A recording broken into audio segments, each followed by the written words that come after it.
Hey guys, Silver here and welcome to another video. So today we are looking at fractional gold. Is it worth buying fractional gold? So there are some pros and cons to fractional gold.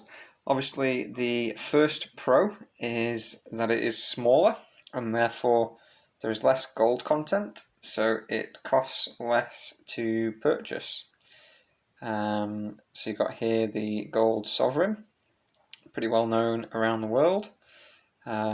It's not quite a quarter ounce like this 4/9 piece of gold is here.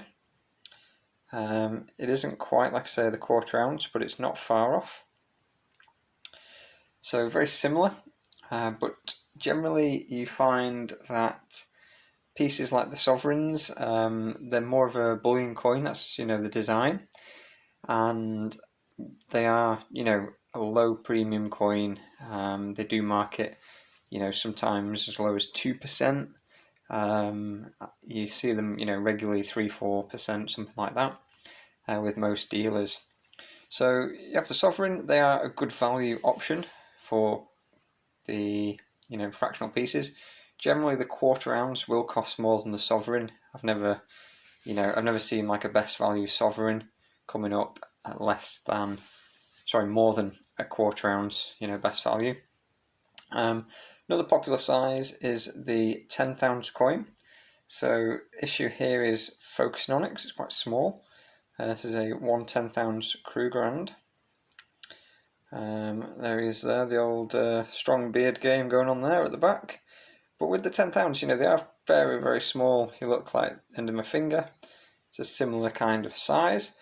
But again, small piece of gold means less cost. So if perhaps you are buying a certain amount each month, or if a smaller piece suits your sort of investment level better, then it's easier to actually buy the gold. You don't have to wait and save up till you've got a 1 ounce piece. You can buy something like this perhaps more frequently. Perhaps that'll help keep you motivated, and perhaps in the long run you'll actually save more. The issues with the smaller pieces though, it takes a very similar amount of work to make this coin as it does to make this coin, even though obviously this is a lot bigger. 4 of those in an ounce, 10 of those in an ounce.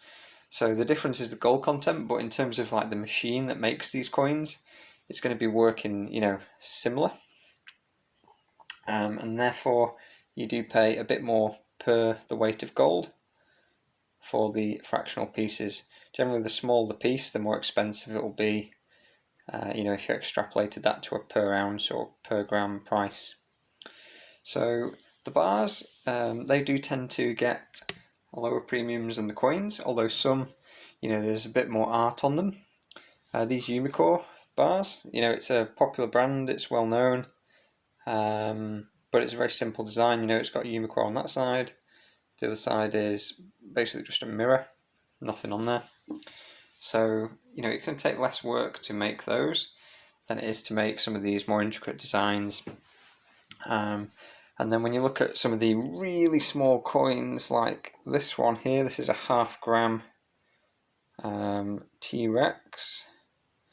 The only reason I really bought this is because of the T-Rex. So although majority of my stack is well priced gold that I've bought, we do have the odd collectible piece which is dinosaur themed. That's just my thing, and obviously being the Silversaurus, we have to have it.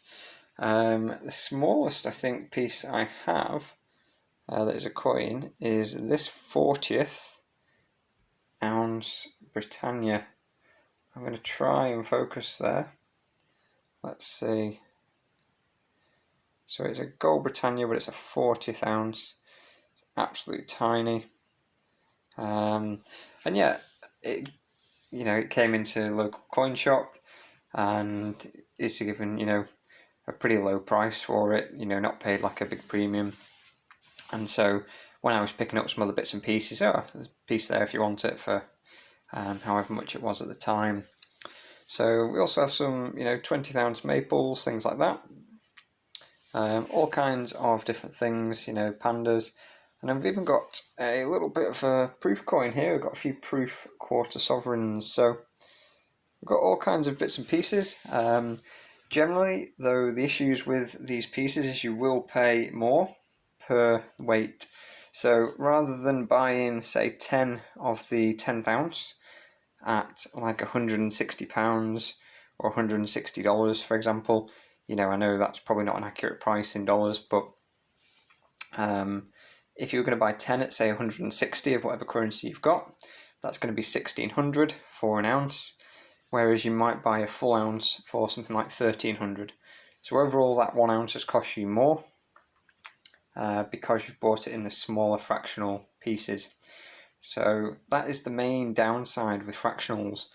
But for some people, if they had the money sat there and it took them maybe a few months to save up to buy a 1 ounce, then perhaps they're going to give in to the temptation, or something's going to come up and they'll have spent it.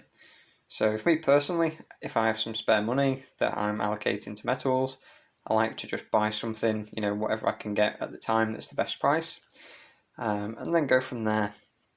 So it's invested, it's money in the game, and you can benefit from any price movements that go your way.